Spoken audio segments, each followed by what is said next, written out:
तो प्रयागराज में पुलिस का एक्शन अब भी जारी है। आपको बता दें कि अब तक 91 उपद्रवियों को हिरासत में लेकर कार्रवाई की जा चुकी है। मास्टरमाइंड कहे जाने वाले जावेद पंप का 5 करोड़ का मकान भी ध्वस्त कर दिया गया। पुलिस का यह भी दावा है कि जावेद पंप के घर से अवैध असलहा भी बरामद हुआ है।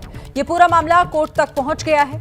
योगी सरकार ने संदेश तो साफ दिया, लेकिन बुलडोजर चलाने से शुरू हुआ विवाद बढ़ता ही जा रहा है।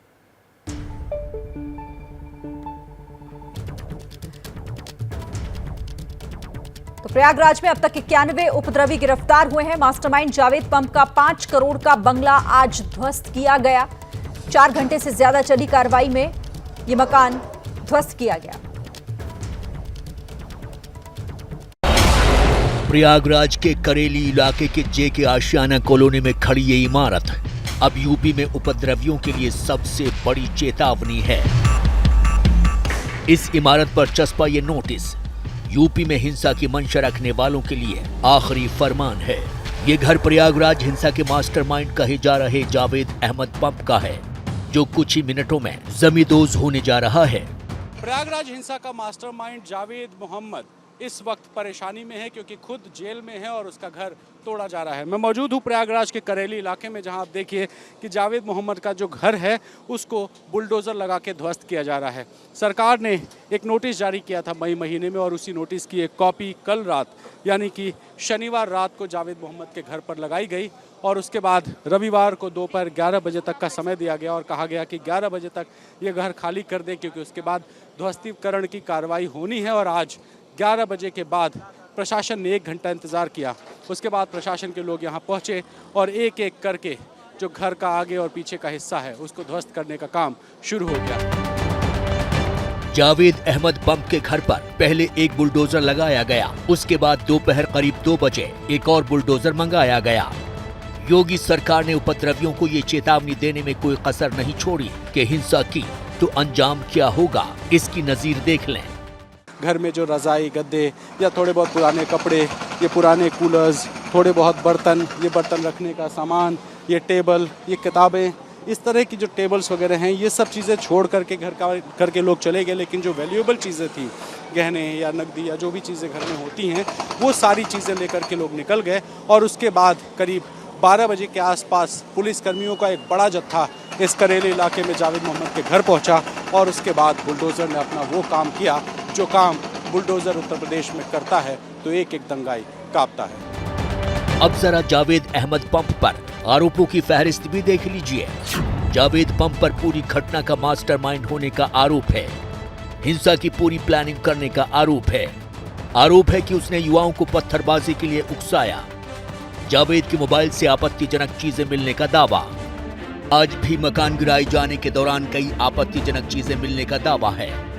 पुलिस का दावा है कि जावेद के घर से अवैध असलहे मिले हैं, जिसमें 12 बोर और 315 बोर के तमंचे शामिल हैं। कई कारतूस भी छिपाकर रखे गए थे। आपत्तिजनक साहित्य भी घर से बरामद हुए हैं। अदालतों पर टिप्पणी करने वाले बयान भी घर से मिले हैं। इस कार्रवाई के दौरान उसके घर की सर्चिंग भी की गई और उसमें आपत्तिजनक सामान मिले हैं। टोटल जो आपत्तिजनक सामान मिले हैं, जिसमें अवैध असलहे और आपत्तिजनक पोस्टर वगैरह हैं, उसको कब्जे में ले लिया गया है। उसकी सूची बन रही है और उसको तफ्तीश में शामिल किया जाएगा। बिल्डिंग को पूरी तरीके से नेस्तो नाबूद किया जा चुका है और इसके जरिए एक संदेश देने की कोशिश की गई है कि योगी राज में अगर कोई भी कानून को अपने हाथ में लेने की कोशिश करता है, कानून के साथ खिलवाड़ करने की कोशिश करता है, तो उसके खिलाफ इसी तरीके से कार्रवाई की जाएगी। उसकी संपत्तियों पर इसी तरीके से बुलडोज़र चलाया जाएगा। उसके हौसलों को, उसकी साजिशों पर इसी तरीके से बुलडोज़र चलेगा और उसे नाकाम किया जाएगा। वहीं ये मामला अदालत तक पहुंच गया है। हाईकोर्ट के 6 वकीलों की तरफ से याचिका लगाई गई है। आरोप है कि प्रशासन ने जावेद की पत्नी का मकान अवैध तरीके से तोड़ दिया है। कोर्ट से कार्रवाई की मांग की गई है। वहीं यूपी ही नहीं, देश की राजनीति में भी बुलडोजर की कार्रवाई पर सवाल तेज हो रहे हैं। तो दंगाइयों के खिलाफ एक्शन लेकर ये बड़ा मैसेज देने की कोशिश है, लेकिन अब इसे लेकर भी विवाद शुरू हो गया है। सीधे आपको लिए चलते हैं ग्राउंड जीरो। हमारे संवाददाता रणवीर हमारे साथ जुड़ गए एक बार फिर से। रणवीर, आपने दिन भर ये कार्रवाई दिखाई, एक बात आपने कही कि इस कार्रवाई का विरोध उस एरिया में नहीं दिखाई दे रहा था, किसी तरह की आवाज इसके खिलाफ नहीं उठी, लेकिन बावजूद इसके अब गाहे बगाहे विवाद भी शुरू हो गया। देखिए, विवाद होना तय था और आज अगर विरोध नहीं हुआ है तो वो इसलिए नहीं हुआ है कि करीब 1000 के आसपास सुरक्षाकर्मी उस गली में पहले दाखिल हुए। उनके दाखिल होने के बाद लोग अपने अपने घरों में जो थोड़ा बहुत बाहर भी थे वो भी चले गए। फिर बुलडोज़र आए, बुलडोज़र ने कार्रवाई किया, लेकिन मामला कोर्ट पहुंचा है। कोर्ट इसलिए पहुंचा है, ये कहा जा रहा है कि जावेद मोहम्मद की जगह उनकी पत्नी के नाम पर जो घर है उस घर को गिराया गया और एक ऐसा नोटिस, जिस नोटिस को कल रात में लगाया गया और आज सुबह इस पर कार्रवाई हो गई है। हालांकि नोटिस में जो तारीख है वो मई की तारीख है और ये दावा किया जा रहा है कि परवीन फातिमा, जो कि जावेद मोहम्मद की पत्नी है, उनका मकान था, उनको शादी में उनके पिता की तरफ से दिया गया था और इस मकान को ध्वस्त किया गया है। ऐसे में मामला कोर्ट भी गया और दावे भी तमाम हैं।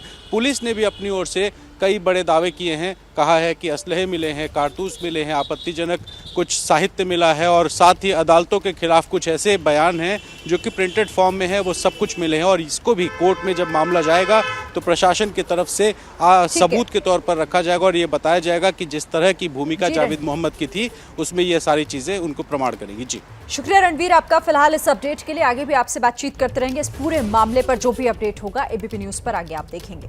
बहरहाल देखिए, प्रयागराज में हिंसा के मास्टरमाइंड बताए जा रहे जावेद पंप के आलिशान घर पर योगी का बुलडोजर चला तो इधर दिल्ली में जेएनयू में माहौल गर्मा गया। जावेद की बेटी आफरीन जेएनयू की छात्रा है। आफरीन और उसके परिवार के समर्थन में छात्रों के संगठन उतर आए और विरोध प्रदर्शन शुरू कर दिया। यूपी सरकार के खिलाफ जमकर नारेबाजी की। छात्रों का कहना है कि दोषियों को खोजना कानून का काम है और बुलडोजर की ऐसी कार्रवाई गलत है। जेएनयू में जब प्रदर्शन हो रहा था तब एबीपी न्यूज संवाददाता निधि श्री वहां पर मौजूद थी।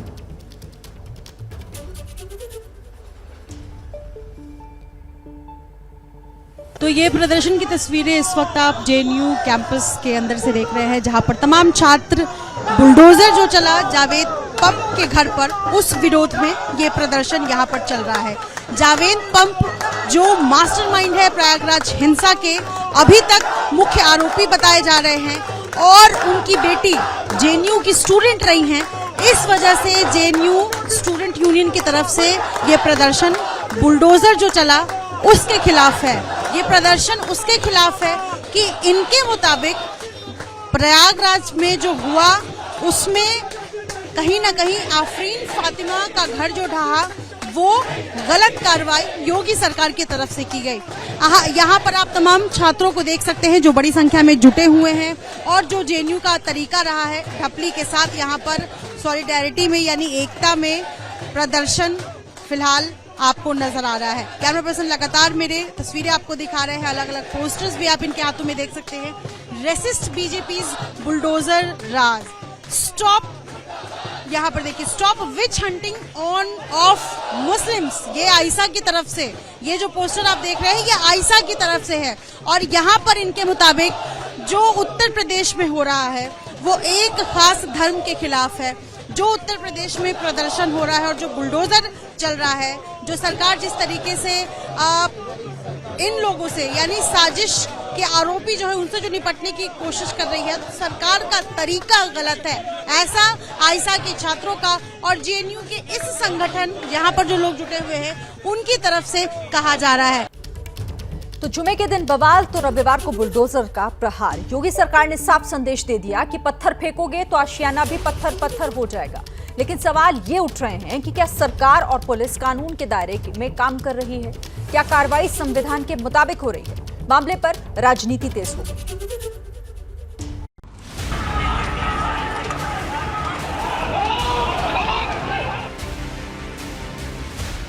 प्रयागराज में बुलडोजर, सहारनपुर में एक्शन, कानपुर में लगातार हो रही कार्रवाई, मुरादाबाद में भी चलेगा बुलडोजर। यूपी के 4 शहरों की तस्वीरों से साफ संदेश है कि हिंसा के आरोपियों के अवैध निर्माण बचेंगे नहीं।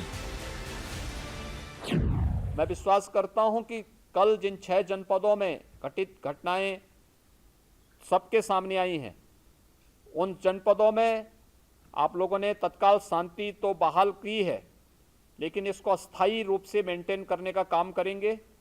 उपद्रवी तत्वों पर प्रभावी कार्रवाई करेंगे और सेक्टर स्कीम को अभी से लागू करने की तैयारी और अगर कहीं कोई ऐसी घटना घटित हो तो उपद्रवी तत्व सुर्खियां न बटोरने पाए। प्रयागराज हिंसा के आरोपी जावेद पंप का आलीशान घर 4 घंटे में पत्थरों के ढेर में बदल गया।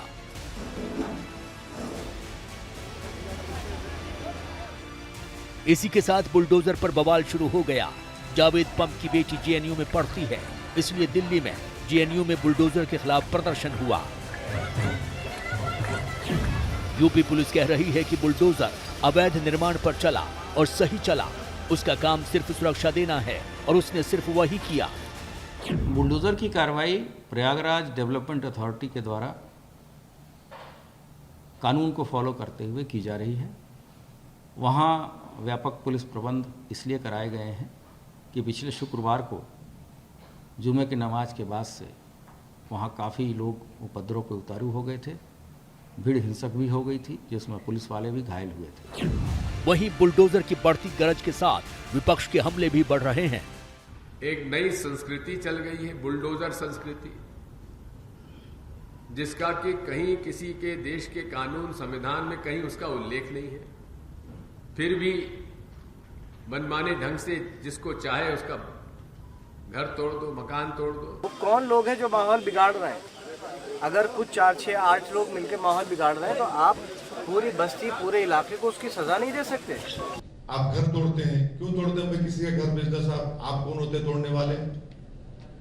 अगर मुझ पर इल्जाम लगाया गया तो कोर्ट तय करेगा ना मेरे को सजा देना। अगर कोर्ट जब सजा देगा तो कोर्ट बोलेगा मेरा घर तोड़ दो। आप कौन होते तोड़ने वाले भाई किसी का घर? आप क्या चीफ जस्टिस हैं? बुलडोजर से देश का कॉन्स्टिट्यूशन कमजोर होगा, रूल ऑफ लॉ कमजोर होगा। अखिलेश यादव ने भी ट्वीट कर योगी की बुलडोजर नीति का विरोध किया।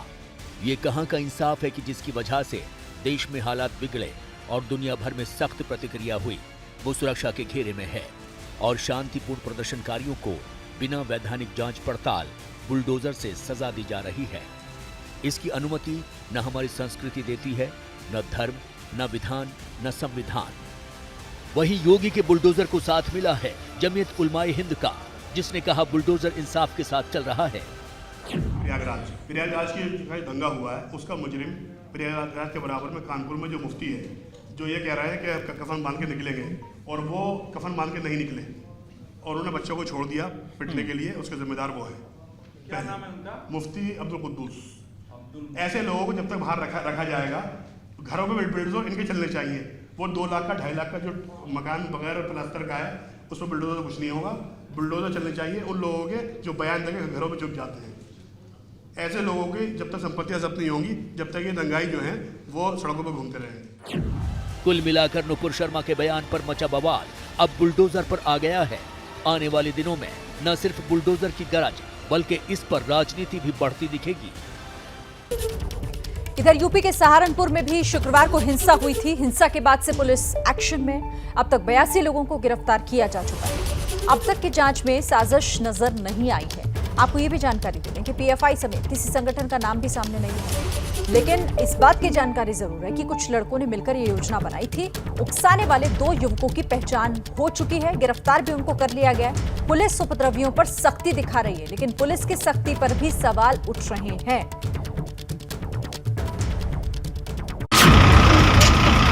कहीं चल रहे हैं बुलडोजर। सहारनपुर में पुलिस पूरे एक्शन में है। सीसीटीवी की पड़ताल में हिंसा फैलाने के आरोपियों को चुन चुन कर खोजा जा रहा है। जैसी ये तस्वीर जिसपे हिंसा से ठीक पहले ये शख्स भड़काऊ भाषण दे रहा था।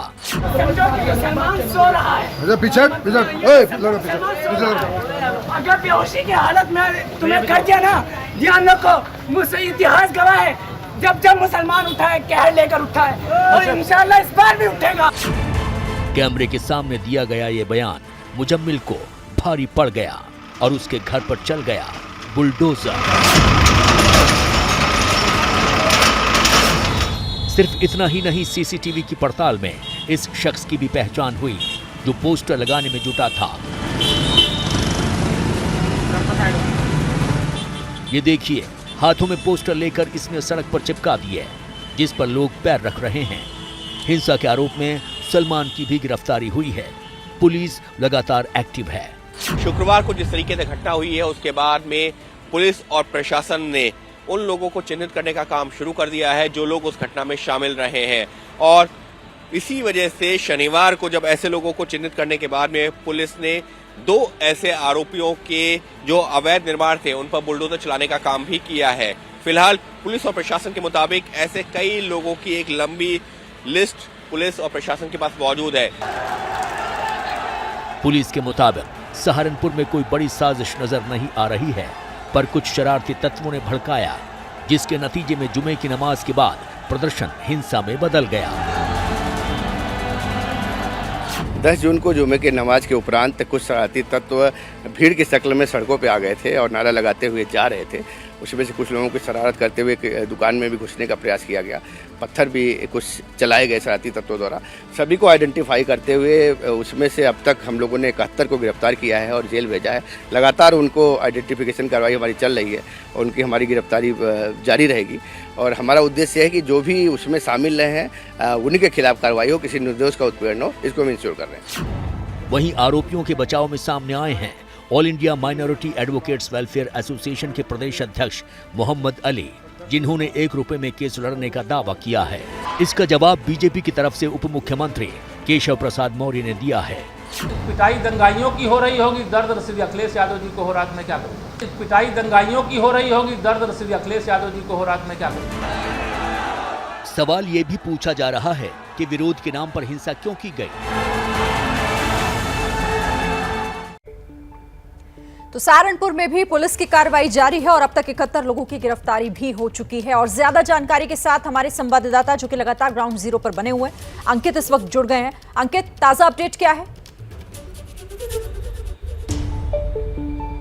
शिरीन, इस मामले में 82 लोगों की गिरफ्तारी हो गई है। दोपहर तक 71 ये आंकड़ा था, लेकिन दिन भर में जो है 11 और लोगों को गिरफ्तार किया गया है और अब ये आंकड़ा 82 पहुंच गया है। लेकिन पुलिस और प्रशासन की माने तो सिर्फ 82 तक ये आंकड़ा नहीं रुकेगा, बल्कि कई और लोगों को भी चिन्हित किया गया है और आने वाले दिनों में उनको भी गिरफ्तार किया जाएगा। और इस सबके बीच में एक अपडेट ये है कि पुलिस और प्रशासन ने और अब जो सहारनपुर डेवलपमेंट अथॉरिटी है उसके पास में इन आरोपियों की पूरी जानकारी भेज दी है और उससे कहा है कि आप वेरीफाई कीजिए कि इनके जो भी है प्रतिष्ठान है या इनकी जो भी संपत्ति है क्या उसमें अवैध निर्माण है, और अगर अवैध निर्माण पाया जाता है तो नियमों के हिसाब से वहां पर भी कार्रवाई की जाएगी, यानी कि बुलडोजर चलाया जाएगा। तो कुल मिलाकर के लगातार आरोपियों को चिन्हित किया जा रहा है और अब कार्रवाई की हो रही है तैयारी। ठीक है अंकित, शुक्रिया फिलहाल आपका हमारे साथ जुड़ने के लिए, इस बातचीत के लिए। तो अंकित ने बड़ा अपडेट दिया कि अब 82 की संख्या हो गई है जिन लोगों को गिरफ्तार किया गया है। बहरहाल एक बड़ी खबर आपको बता दें, जिस नूपुर शर्मा के बयान पर देश भर में हिंसा हो रही है उन्हीं से जुड़ी है बड़ी खबर। नूपुर शर्मा ने ठाणे पुलिस से 4 हफ्ते का समय मांगा है। ठाणे पुलिस ने 25 जून को नूपुर शर्मा को हाजिर होने को कहा है। तो नूपुर शर्मा को जो समन जारी किया गया उस पर नूपुर शर्मा ने 4 हफ्ते का समय मांगा है।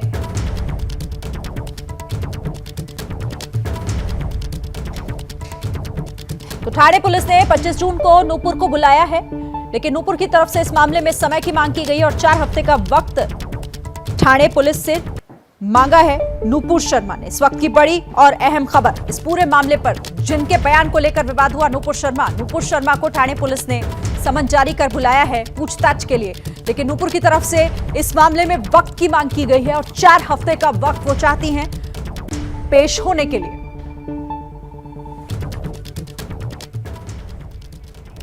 देखिए लगातार इस मामले में हिंसा हो रही है और हिंसा के बाद कार्रवाई का दौर भी जारी है, लेकिन यूपी हिंसा में अब तक क्या कुछ हुआ है जल्दी से आपको बता देते। देखिए 13 एफआईआर, 300 लोगों की गिरफ्तारी हो चुकी है। प्रयागराज में 3 एफआईआर दर्ज हुई हैं और 92 लोगों को गिरफ्तार किया जा चुका है। जहां हिंसा हुई यानी सहारनपुर 3 एफआईआर और 79 गिरफ्तारियां अब तक हो चुकी हैं। इसके बाद हाथरस में मैं बता दूं आपको 1 एफआईआर दर्ज हुई है और 51 गिरफ्तारी अब तक हो चुकी है। इसके अलावा कुछ और जिलों की बात कर लेते हैं। मुरादाबाद 1 एफआईआर, 35 लोग गिरफ्तार किए जा चुके हैं। इसी के साथ अंबेडकर नगर में 1 एफआईआर दर्ज हुई है और 34 लोगों को गिरफ्तार किया जा चुका है। फिरोजाबाद में भी 1 एफआईआर दर्ज हुई है और 15 लोगों की गिरफ्तारी यहां पर हुई है।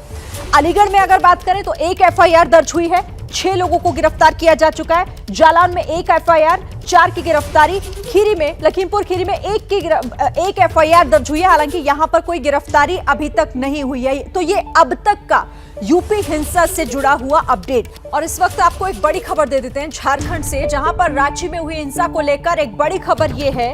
एबीपी न्यूज को डीजीपी की तरफ से यह जानकारी दी गई है कि इस मामले में गिरफ्तारियां हुई हैं। डीजीपी ने बताया है कि कुछ लोग गिरफ्तार किए गए हैं, क्योंकि अब तक ये सवाल उठ रहा था कि मामला दर्ज हुआ लेकिन कोई गिरफ्तारी क्यों नहीं। तो झारखंड के डीजीपी ने खुद इस बात की जानकारी एबीपी न्यूज को दी है कि कुछ लोग गिरफ्तार किए गए हैं। हालांकि उनकी संख्या कितनी है यह फिलहाल अभी साफ नहीं है। रांची हिंसा को लेकर इस वक्त की बड़ी खबर, कुछ लोगों की गिरफ्तारी की बात डीजीपी की तरफ से कही गई है। झारखंड के डीजीपी ने खुद यह जानकारी एबीपी न्यूज को दी है।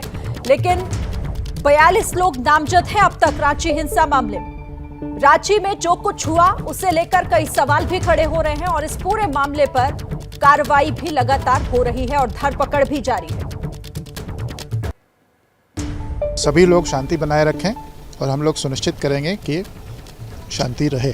और जो भी कर रहे हैं, एक सवाल सब जानना चाहते हैं, गिरफ्तारी कब तक, और इसी पे सारा सवाल जाके वो सारी कार्रवाइयां चल रही हैं। सर क्या लगता है कि कुछ बाहर के लोग भी आए थे इस तरह के मामले में इन्वॉल्व, यहाँ के लोगों को? ये अनुसंधान का विषय है, अनुसंधान चल रहा है इसमें। कुछ इनपुट साक्ष्य मिले हैं। आप जो एसआईटी सरकार की तरफ से बनाई गई, पुलिस ने भी अपनी तरफ से जांच शुरू किया है, क्या क्या कुछ साक्ष्य मिले हैं? क्योंकि 25 एफआईआर दर्ज हुए हैं, उसमें कई एफआईआर हैं नेम्ड है, कई एफआईआर अननेम्ड है। सीसीटीवी फुटेज सभी जगह का कलेक्ट किया गया है, उसके आधार पर कार्रवाई की जा रही है।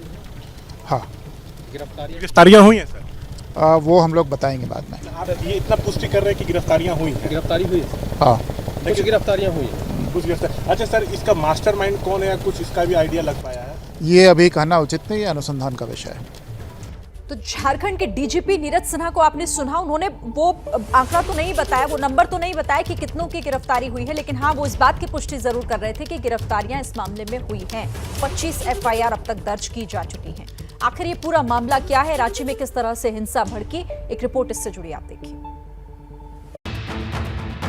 जुमे को हिंसा, रविवार को फ्लैग मार्च, शुक्रवार को पत्थरबाजी, आज पुलिस का शक्ति प्रदर्शन के बहाने आगजनी, आज शांति बहाली की कोशिश। इस वक्त हम रांची में मेन रोड पर यहीं पर शुक्रवार को हिंसा भड़की थी। देखिए यहाँ पे धारा 140 लागू है, हालात को सामान्य करने की कोशिश की जा रही है। रैपिड एक्शन फोर्स और रांची पुलिस के द्वारा जो है मार्च निकाला जा रहा है, गश्ती दी जा रही है। शांति लौटने के बाद इंटरनेट पर लगा प्रतिबंध हटा दिया गया। वहीं पुलिस अब आरोपियों की धरपकड़ में लगी है। इसी कड़ी में रांची हिंसा में नाम जुड़ रहा है यूपी के सहारनपुर का।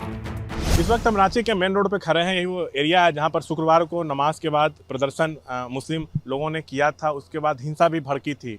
इसमें एक बड़ी बात निकल कर यह सामने आ रही है कि ये जो पूरा घटना है इसका यूपी कनेक्शन सामने आ रहा है। जो जानकारी मिल रही है उसके अनुसार सहारनपुर से करीब 1 दर्जन लोग एक हफ्ता पहले रांची आए थे, अलग अलग जगह पर रह रहे थे और मुस्लिम युवाओं को हिंसा करने के लिए, प्रदर्शन करने के लिए उकसा रहे थे। धर्म के आधार पर उनका ब्रेन वॉश करने की कोशिश कर रहे थे। उनकी बात में कहीं ना कहीं यहाँ के मुस्लिम युवा आए हैं। वहीं पुलिस जांच में लगी है। सहारनपुर एंगल से भी पुलिस ने इनकार नहीं किया है। कोई भी निर्दोष को किसी तरह की कोई परेशानी नहीं होगी, लेकिन जो दोषी वो कहीं के भी होंगे, कहीं के भी किसी स्वरूप में होंगे, डायरेक्ट हैं, इनडायरेक्ट हैं, पर्दे के पीछे हैं, यदि इसका रूल कहीं किसी का मिलता है तो हम लोग कार्रवाई करेंगे। वहीं हिंसा के बाद गिरफ्तारी के मसले पर राजनीति भी तेज है। मोबाइल में देखा तो देखकर कैसा लग रहा था कि गुंडा और लफंगों के हाथ में पूरा रांची शहर और घंटों लोग उस बात करते रहे। भाई अभी 24 घंटा से भी अधिक हो गया, तब भी किसी की गिरफ्तारी नहीं। शासन की ओर से काम किया जा रहा है, जो दोषी होगा निश्चित रूप पर उस पर कार्रवाई। रांची हिंसा में साफ नजर आया था कि पुलिस ने नुपुर शर्मा के खिलाफ सड़कों पर उतरे प्रदर्शनकारियों को रोकने की कोशिश की थी, लेकिन वो माने नहीं। इसके बाद शहर भर में हिंसा का तांडव हुआ था। गाड़ियां तोड़ी गईं, रेहड़ियों में आग लगा दी गई, पुलिस पर भी पत्थरबाजी हुई थी। मजबूरी में पुलिस को फायरिंग करनी पड़ी थी, जिसमें 2 लोगों की मौत हो गई थी। और चलिए और ज्यादा जानकारी के लिए, ताजा अपडेट के लिए सीधे रुख कर लेते हैं रांची का। हमारे संवाददाता शशांक कुमार वहां से हमें रिपोर्ट लगातार कर रहे हैं। शशांक, डीजीपी से अब से थोड़ी देर पहले बात जब हुई तो उन्होंने ये तो कह दिया कि पुष्टि तो कर दी कि गिरफ्तारियां हुई हैं, लेकिन ये नहीं बताया कि कितने लोगों की गिरफ्तारी हुई। जी देखिए, आज दिन भर जो है छापेमारी चल रही थी, लोगों से पूछताछ चल रही थी। देर शाम में जाकर गिरफ्तारियां हुई हैं। इसको डीजीपी ने एबीपी न्यूज़ पे स्पष्ट किया, इस बात को इसको उन्होंने स्वीकार किया कि हाँ गिरफ्तारियां हुई। संख्या उन्होंने नहीं बताया, उन्होंने कहा कि मैं आने वाले समय में बताऊंगा।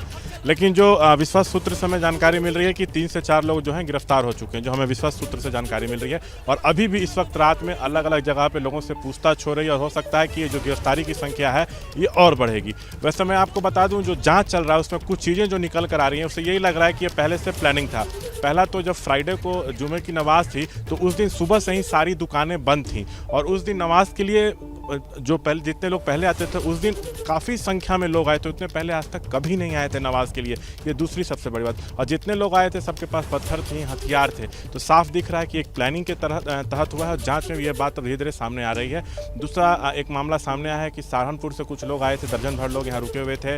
उन्होंने यहाँ के मुस्लिम युवाओं का ब्रेन वॉश किया, उकसाया हिंसा के लिए, उसके बाद ये हुआ है। ये भी बात जो है सामने आ रही है। तो धीरे धीरे जो झारखंड पुलिस है उसको कामयाबी अब मिलती दिख रही है आज देर शाम से। और जो जाँच है उससे साफ ये भी लग रहा है अब कि ये पहले से प्लानिंग था। वैसे पुलिस का फेलियर भी माना जाएगा, क्योंकि देश भर में जब अलग अलग प्रदर्शन हो रहा था तो सिक्योरिटी टाइट है उस दिन होनी चाहिए थी, लेकिन हुई नहीं। जब हिंसा भड़की तेजी से तब पुलिस यहाँ आनंद फानंद में है। लेकिन अब हालात थोड़े समान होते दिख रहे हैं और पुलिस भी कोशिश में है कि जल्द से जल्द इसका जो है पर्दाफाश हो जाए। और आने वाले दिनों में आप देखिएगा आजकल में कितनी गिरफ्तारियाँ हुई हैं उसकी भी बात सामने आएगी और इसका सहारनपुर से क्या लिंक है इसका भी बात जो है पुलिस औपचारिक ऐलान इसका जो है कर देगी। वैसे 12 थाना क्षेत्रों में 144 लागू था, इसको हटा के अब 6 कर दिया गया है। 6 थाना इलाकों में अब सिर्फ 144 लागू है। हालात धीरे धीरे समान हो रहे हैं, लेकिन प्रशासन पुलिस पूरा अलर्ट पे है। उन लोगों की कोशिश यही है कि वो जो घटना हुई है वो फिर से ना हो, इसलिए कोने कोने में पुलिसकर्मी तैनात हैं। यहाँ पे एसपी हों, डीएसपी हों, डीजीपी हों, लगातार रांची शहर का मुआयना कर रहे हैं। झारखंड के कई जिले जो हैं वो भी अलर्ट पे। हम आपको बता दें कि इस वक्त रांची में 3500 से ज़्यादा फोर्स तैनात हैं, जिसमें डीजीपी से बात की, आपने भी बात की। वो ये नहीं बता रहे हैं कि आखिर संख्या कितनी है। क्या कुछ सूत्रों से जानकारी मिल पा रही है कि कितने लोगों की गिरफ्तारी हुई है?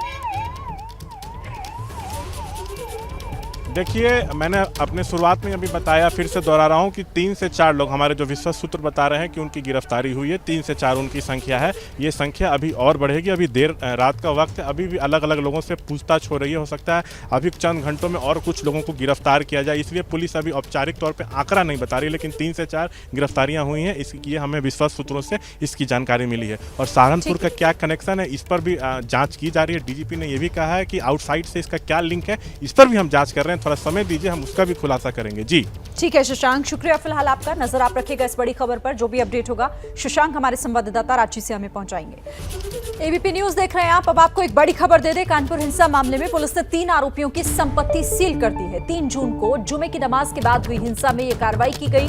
जिन आरोपियों की संपत्ति कुर्क की गई है उनके नाम है सलीम उर्फ जॉनी वॉकर, हाजी वशी और एसएच मलिक। ये 3 जिनकी संपत्ति कुर्क की गई है। बाकी आरोपियों पर भी जल्द कार्रवाई होगी, पुलिस की तरफ से ये जानकारी दी गई है। तो ये बड़ा एक्शन लिया गया है इन तीनों आरोपियों के खिलाफ।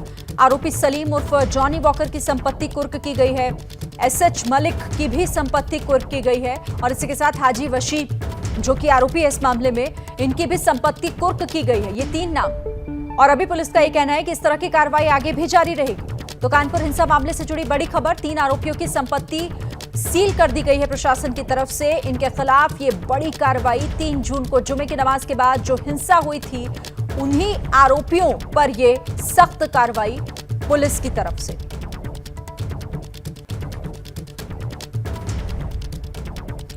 हमारे साथ अजय दुबे हमारे संवाददाता जुड़ गए हैं। अजय, ये बड़ी कार्रवाई इन आरोपियों के खिलाफ। जी बिल्कुल निश्चित है। जिस तरीके से पूरा घटनाक्रम घटा, अब एक हफ्ते से ज्यादा का समय हो चुका है। पुलिस की तफ्तीश लगातार जारी थी, एविडेंस कलेक्ट किए गए।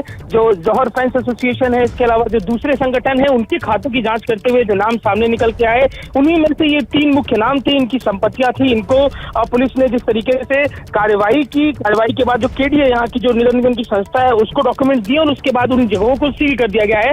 और इस बात को भी मेंशन किया गया है कि इन संपत्तियों पर आगे की भी कार्रवाई की जाएगी। बात की भी संभावना जताई जा रही है कि संभवतः इस पर बुलडोजर की जो एक सामान्य प्रक्रिया देखने को मिलती है, ऐसे मामलों में आगे चलकर वो भी देखने को मिले। तो 3 मुख्य नाम जो अब तक पुलिस की नजर में सामने आए थे, उन्होंने केडीए को फॉरवर्ड किया और केडीए ने उन्हें सील करने की जो प्रक्रिया है वो आगे बढ़ाई है। तो ये मुख्य 3 नाम है जिनका सीधा सीधा संबंध हयात, जो मुख्य इस मामले का आरोपी है, मास्टरमाइंड है, उससे जुड़ा हुआ है। शिरीन, ठीक है अजय, शुक्रिया आपका इस जानकारी के लिए। तो जो हिंसा हुई, उनके ये आरोपी और इन 3 नाम सामने जो आ रहे हैं, इनकी संपत्ति कुर्क करने की कार्रवाई की गई है। आगे भी जानकारी आप तक पहुंचाएंगे। एबीपी न्यूज आपको रखे आगे।